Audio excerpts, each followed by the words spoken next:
So in the secondary market, we came across private company XYZ, who held the #1 market share in the US for certain outsourced services to the hotel industry. The original deal was priced in 2018 before COVID, and obviously with the pandemic hitting, it was a very challenging period for this company through the 2020 and 21 period. The equity sponsor injected more capital into the business to support it, to get it through the pandemic, and this loan had a stated maturity of 2025. When we started looking at this company in 2023, there were certain things that we liked about this company. One, the sponsor support of the equity injection through the pandemic. Two, the long-term contractual revenues that they have with the hotels, and the long-term relationships that they hold with their end customers, which span decades, not years. Very strong barriers to entry of this business.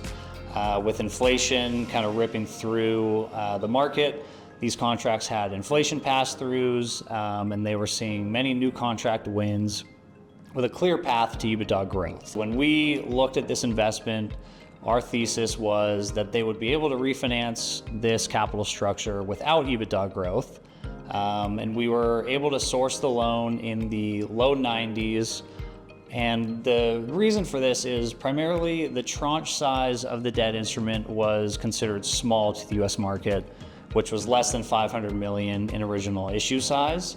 The other piece is that it was a non-rated loan, which restricted a lot of funds from purchasing this investment. The fundamental analysis showed that we had a sustainable capital structure, and that if we didn't even have EBITDA growth, we should see a refinancing occur less than a year from maturity.